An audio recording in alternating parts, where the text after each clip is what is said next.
Iran's foreign minister insists there cannot be negotiations while Israeli strikes continue. Would the ceasefire be necessary in order for the parties to get back to the table? Iran is not in a position to make demands like that.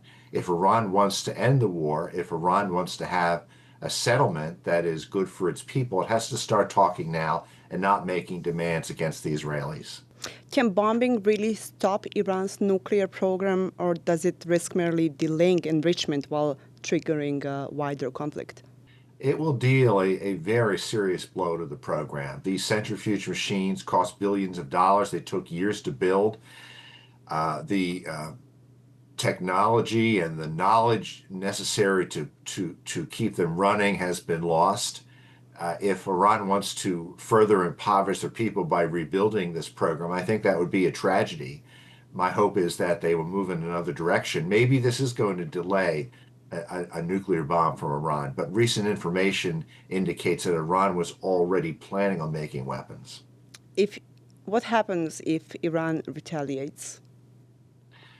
Well, I mean, that's a question that many in the U.S. are asking.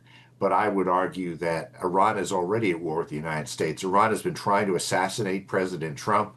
I believe it was a strong backer of the Hamas terrorist attack against Israel on October 7th. It fired missiles against Israel twice in 2024. This is a rogue state that's been at war with the U.S., with Israel, and with many other nations for a long time. However, it's Israel who now initiated strikes in the midst of negotiations between U.S. and Iran.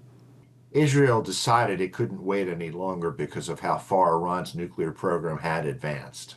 There is no unified view on Iran's nuclear intent. U.S. intelligence has said that Tehran hasn't yet made the decision to build a bomb. How do you reconcile that with the case for military intervention?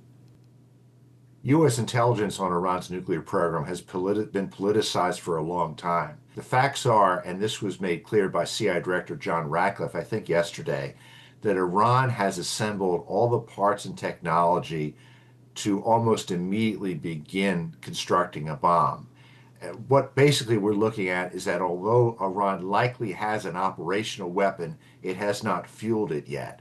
The intelligence community would like to say that this means Iran doesn't have a nuclear weapons program and hasn't decided to make a bomb. I think that's a silly analysis, and it is a way of looking at this issue that I think our intelligence agencies have to reverse. But what concrete evidence do you believe supports the argument that Iran is nearing nuclear breakout?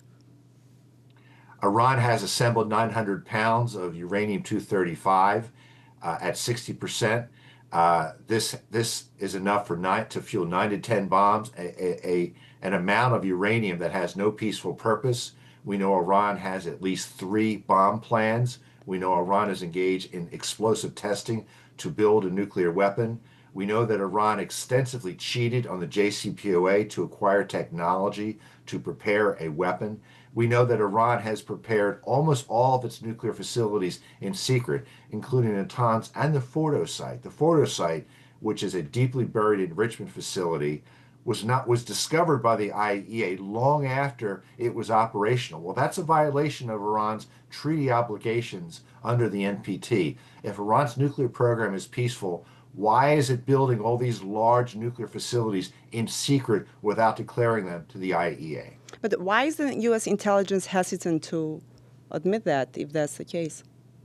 Because the intelligence has been politicized, and it's interesting that National Intelligence Director Tulsi Gabbard is actually firing and reassigning senior intelligence officers who have been writing assessments like this because they've been politicizing their analysis for many years. Mr. Fleitz, moving on, is regime change in Iran currently being considered as a strategic objective in Washington and Jerusalem?